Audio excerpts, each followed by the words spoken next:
আগে ছিল বক্তা, এখন হয়েছে টিকটকার। চুলের কাটিং চেঞ্জ করে এখন নায়কও হতে যাচ্ছে। প্লিজ, এটা আমার পার্সোনাল একটা বিষয় যে আমি আগে ইমাম ছিলাম, এখন নাই। বা আগে ওয়াজ করতাম বড় বড় মাহফিলে, আমার ইউটিউবে ওয়াজ আছে, আপনি সার্চ দিলে পাবেন। আমি ছেড়ে দিয়েছি। আসসালামু আলাইকুম দর্শক মণ্ডলী, কেমন আছেন? তো আশা করি ভালো আছেন। আবার আপনাদের সামনে হযরত মাওলানা ওমর ফারুক আল আজমিকে নিয়ে নতুন একটি ভিডিও নিয়ে আপনাদের সামনে উপস্থিত হলাম। তো আজকে আমরা হযরতের মুখ থেকে শুনবো তার উদ্দেশ্য কি, হযরত মাওলানা ওমর ফারুক আল আজমির আসল উদ্দেশ্য কি। সেই কোনো মাওলানা থেকে টিকটকে এসেছেন, আসলে তার উদ্দেশ্য কি আজকে আমরা বিস্তারিত জানার চেষ্টা করব। তো আশা করি বন্ধুরা আপনারা ধৈর্য সহকারে সম্পূর্ণ ভিডিওটি দেখার অনুরোধ রইল আপনাদের কাছে। আর আমি ভিডিওটি শুরু করার আগে আপনাদের কাছে ছোট্ট একটা রিকোয়েস্ট থাকবে, যারা এখনও পর্যন্ত আমার চ্যানেলটি সাবস্ক্রাইব করেন নাই তারা অবশ্যই আমার চ্যানেলটি সাবস্ক্রাইব করে পাশে থাকা বেল আইকনটি অল করে দিবেন, যাতে পরবর্তী ভিডিও ছাড়ার সাথে সাথে আপনাদের কাছে নোটিফিকেশন চলে যায়। তো বন্ধুরা আর কথা না বাড়িয়ে আপনাদেরকে ভিডিও ফুটেজটি দেখাইতেছি। দেখেন দর্শক, আপনি খেলেন আবেগামীন হুজুররা যারা আছে বয়ান দেয়, যাদের আমরা বয়ান শুনি, তাদের কমেন্টও আপনাদের জন্য গালি দেয়। তারা কি অন্যায় করছে? আপনাদের মধ্যে 2 টাকার মানে লেবাসদারি হুজুর, আপনার সাথে আপনি যে এই যে চুলগুলা, আমি কেন ইন্টারভিউ নিতে আসছি? সানগ্লাসটা ওনাকে জুতা মারা উচিত। আমি এখন কাটবো। এই দাঁড়াও, এই ধরো ধরো। আপনি এই যে চুল কালার করার আগে কি করতেন? কি করতাম তখন? এই ওয়াজ মাহফিল করতাম, তখন মাদ্রাসায় চাকরি করতাম। টিকটকার চুলের কাটিং চেঞ্জ করে এখন নায়কও হতে যাচ্ছে। পরবর্তীতে আপনিও যদি এমনটা করেন, আল্লাহকে আপনাকে মাফ করবে? মাহাদ আল্লাহ। প্রথমে আল্লাহর কাছে সাহায্য চাচ্ছি। এরকম চিন্তা চেতনা কলিজার মধ্যে নাই। দোষ কিন্তু শ্রোতারও আছে। দোষ খালি টিকটকারদের আর বক্তাদের না, শ্রোতারও আছে। চলনে বলনে কথনে কোনো দিনের সিমটমই নাই, খালি জুব্বাটা আছে, দাড়িটা আছে আর টুপিটা আছে, ঠোঁটো লিপস্টিক মারিয়া, তারপরে এলোমেলো কিছু আলোচনা, আমার এখান থেকে কুদ্দুর, মিজান ভাইয়ের ওখান থেকে কুদ্দুর, শাইখ আহমদুল্লাহ সাহেবের ওখান থেকে কুদ্দুর, আরেকজনের থেকে নিয়ে এসা কোকিল পাখির মতো, তুতা পাখির মতো থর করে বলে ফেলায়। আর মানুষ মনে করে আরে বাপ রে বাপ, এ তো যেন তেন আলেম না। কেন শুনতে গিয়েছিলেন? বলবেন হুজুর বুঝি নাই তো। কেন বুঝবেন না? একজন স্কলারের 20টা আলোচনা শুনলে বোঝা যায় যে স্কলারটা দৌড় কদ্দুর এবং উনি পড়াশোনা করেন কিনা, কোরআন হাদিস সম্পর্কে তার জ্ঞান আছে কিনা।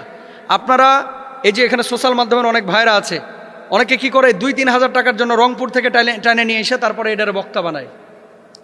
এর জন্য দায়ী বাংলাদেশের কয়েকটা মিডিয়া। আলহামদুলিল্লাহ আমি এখানে এরকম কাউকে অ্যালাউ করি না এবং ঢুকতেও দিই না। আমি যে কথাটা বলতে চাচ্ছি, ইউটিউবার ভাই এবং শ্রোতা দুই পক্ষকে সোচ্চার হতে হবে। যার আলোচনা শুনবেন তার কতটুকু যোগ্যতা আছে আগে এটা বুঝে নেন, তারপর আলোচনাটা শোনেন। তিনি কোন ক্যাটাগরির? লজ্জায় মাথা নত হয়ে যায়। আসলে আমরা যাচ্ছি কোথায়? এতদিন ছিল বক্তা, ওয়াজ করেছে ইউটিউবে, বিভিন্ন মাহফিলেও দাওয়াত দিয়েছে, আর আজকে সে নায়ক হতে যাচ্ছে। জামার ঠিক নাই, পাঞ্জাবির ঠিক নাই, দাড়ির ঠিক নাই, চুলের কাটিং কুটিং করে এই বদমাইশি দেখবেন আবার 20 দিন 25 দিন পরে ভাইরাল হয়ে গেল, আবার হাজির ভাব ধরবে। জুতা দিয়া পিটাইয়া এই সমস্ত লম্পটগুলোকে সাইজ করে ফেলা উচিত। আর বাংলাদেশের মানুষ তো ক্ষমা করতে জানে, ক্ষমা করে দেন। ভুল হলে ক্ষমা অবশ্যই করবেন, কেন করবেন না? ভুল হলে ক্ষমা করবেন, কিন্তু ইসলামিক স্কলার যার থেকে দিন নিচ্ছেন সে মানুষটা নিট অ্যান্ড ক্লিন হতে হবে। সমস্ত রাবিদের হাদিস কেন গ্রহণ করা হয় না? চারিত্রিক ত্রুটি থাকলে তার থেকে হাদিস নেওয়া যেমন যায় না, চারিত্রিক ত্রুটি থাকলে ওই ব্যক্তির থেকে দিন শেখাও জায়েজ নাই। কারণ এই দিন শিখে কোনো লাভ নাই। এই ছেলেগুলো যেটা হয়, প্রথমে বক্তা, পরে টিকটকার, মানুষ এদের সাথে সাথে নাচে, ঠিক 2 মাস পরে এসে আবার জুব্বা টুপি লাগায় আমার ভুল হয়েছিল, আমার ক্ষমা করিয়ে দেন। আর মানুষজন বাস ক্ষমা করে দেয়। ক্ষমা করে দেওয়ার পরে আবার সে পুরার, এতদিন তো পরিচিত হয় না, এখন আরও বেশি পরিচিত হয়েছে।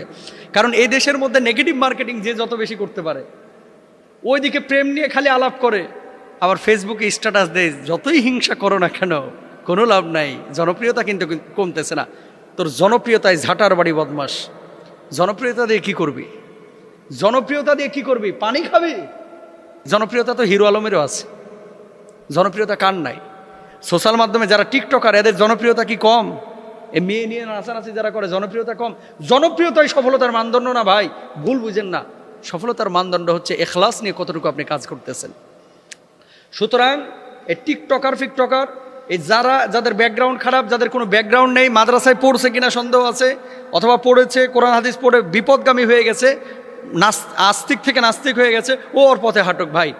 পরবর্তীতে যদি এরকম আয়সা ভুল হয়েছে ক্ষমা করে দেন, আজকে থেকে আবার ওয়াজ শুনতে শুরু করলাম, এই সমস্ত মানুষগুলোকে বয়কট করেন। যারা খালি প্রেম প্রেম প্রেম প্রেম ছাড়া কোনো টপিক নাই, এদেরকে বয়কট করেন। যে সমস্ত মানুষগুলো আল্লাহকে, আল্লাহ রাসূলকে খুশি করার জন্য দাওয়াতি কাজ করছে, বড় বড় শাইখুল হাদিস মুহাদ্দিস আছে এলাকার মধ্যে, এদেরকে বেল দেয় না, ভাইরাল বক্তা খুঁজে খালি। কেন কেন ভাইরাল বক্তা খুঁজতে হবে? অনেকে আমাদের কাছে ফোন দেয় মাহফিলের জন্য, আমি জিজ্ঞেস করি হোয়াটসঅ্যাপে নক দিলে যে এলাকার শাইখুল হাদিস মুহাদ্দিস বড় প্রিন্সিপাল এদেরকে দাওয়াত দিচ্ছেন তো? আর নামটা সবসময় ওনাদের নামের নিচে আমাদের নামটা দিবেন, এটা বলে দিই।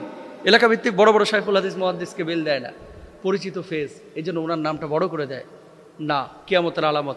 আল্লাহ আমাদেরকে বুঝদান করুক।